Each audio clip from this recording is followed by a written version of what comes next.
किसी भी चुनाव का नतीजा सिर्फ हेडलाइंस में छपी जीत या हार नहीं होता, वो एक कहानी कहता है। 2024 में बहु विधानसभा क्षेत्र ने भी एक कहानी कही और आज हम उसी कहानी को, उसके आंकड़ों को और उसके असली मतलब को समझने की कोशिश करेंगे। चलिए जम्मू कश्मीर के इस अहम चुनावी मैदान की परतें खोलते हैं। ये है बहु विधानसभा क्षेत्र संख्या 75। ये सिर्फ नक्शे पर एक लकीर नहीं है, ये जम्मू का एक जीता जागता धड़कता हुआ हिस्सा है, अपनी एक अलग सामाजिक पहचान, अपनी अलग राजनीतिक सोच के साथ। और किसी भी नतीजे को समझने के लिए सबसे पहले उस जमीन को समझना जरूरी होता है जहां से वो नतीजा निकल कर आया है। और ये है वो नतीजा, 11,251 वोट। 2024 में जीत और हार के बीच का फासला। पर यह महज एक नंबर नहीं है, ये एक पूरी कहानी का निचोड़ है जिसे अब हम समझने जा रहे हैं। हमारा सफर कुछ ऐसा रहेगा। सबसे पहले हम 2024 के जनादेश के आंकड़ों को देखेंगे, फिर जमीन पर उतरकर लोगों की नब्ज टटोलेंगे, समझेंगे कि दशकों में यहां क्या बदला है और वोट के पीछे की असली व्यवस्था क्या थी। और अंत में हम बात करेंगे एक असरदार शासन के ब्लूप्रिंट पर और डेटा से जुड़ी हमारी जिम्मेदारी पर। तो चलिए शुरू करते हैं। तो सबसे पहले 2024 के चुनाव के वो बड़े बड़े आंकड़े जो हमें पूरी कहानी का एक ढांचा देते हैं, एक स्टार्टिंग पॉइंट देते हैं। तो 2024 का वोट शेयर क्या कहता है? देखिए, बीजेपी को लगभग 55.5% वोट मिले और कांग्रेस के हिस्से में करीब 40%। बाकी के लगभग 5% वोट दूसरों में बढ़ गए। यहां का वोटर टर्नआउट भी काबिले गौर है, 60% से ज्यादा, यानी लोगों ने बढ़ चढ़कर इस चुनावी प्रक्रिया में हिस्सा लिया। अब ये नंबर बहुत दिलचस्प है। बहु में जीतने का मतलब है आपको लगभग 40 से 45 हजार वोटों का एक मजबूत आधार बनाना ही होगा। ये हमें बताता है कि यहां लड़ाई सिर्फ हवा में नहीं, बल्कि बूथ लेवल पर एक एक वोट को अपने साथ जोड़ने की है। ये एक जमीनी हकीकत है। चलिए अब आंकड़ों से थोड़ा आगे बढ़ते हैं और जमीन की आवाज सुनते हैं। लोगों की नब्ज में क्या था? वो कौन सी शिकायतें थीं? वो कौन सी उम्मीदें थीं जिन्होंने वोट डालते वक्त उनके फैसले पर असर डाला? ये वो मुद्दे थे जो हर रोज की जिंदगी में चुभ रहे थे।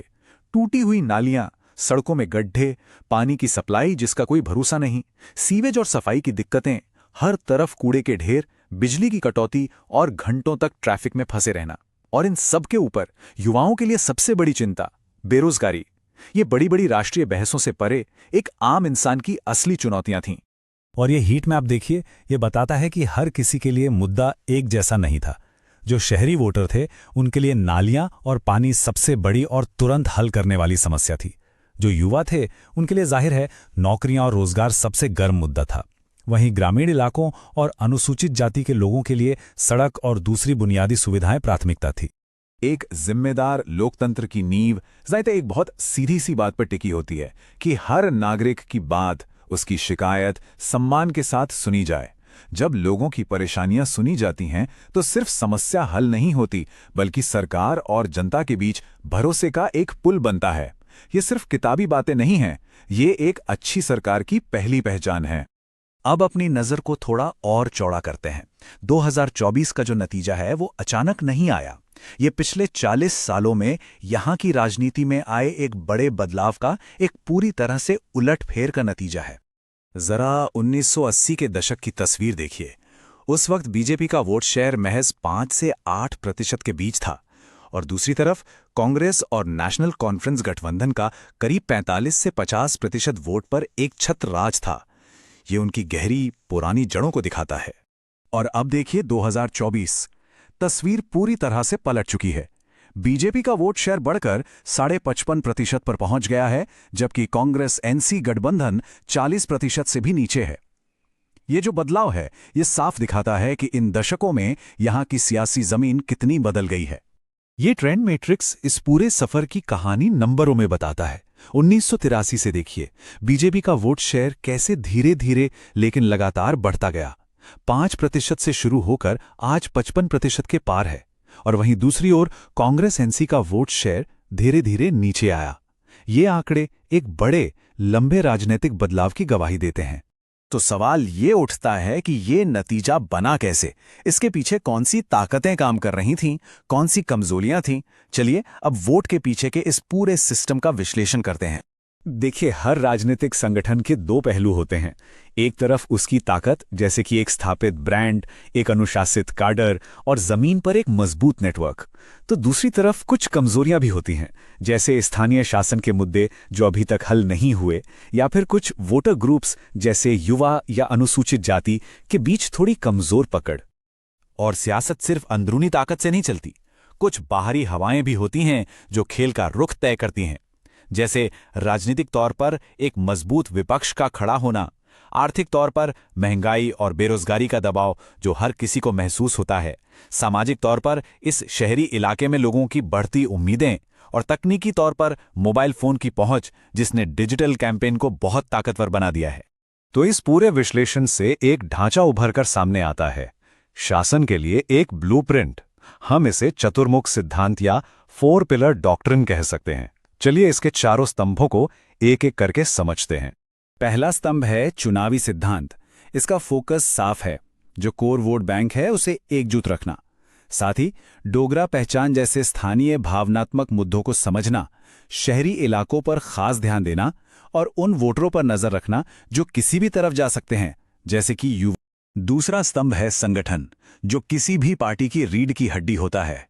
इसका मतलब है बूथ लेवल तक अपने नेटवर्क को मजबूत करना, युवाओं और महिलाओं के लिए अलग से टीमें बनाना, समर्पित कार्यकर्ताओं की एक फौज तैयार करना, और सबसे जरूरी, चौपाल जैसी बैठकें करके लगातार लोगों की बात सुनना।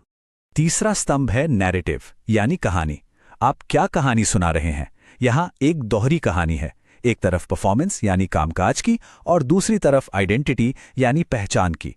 जो काम हुए हैं उन्हें दिखाना, पार्टी को जम्मू की पहचान के रक्षक के तौर पर पेश करना, और लोगों से उनकी अपनी भाषा में, उनके अपने तरीके से बात करना। और आखिरी चौथा स्तंभ है संसाधन और तकनीक। आज के डिजिटल युग में यह बेहद जरूरी है।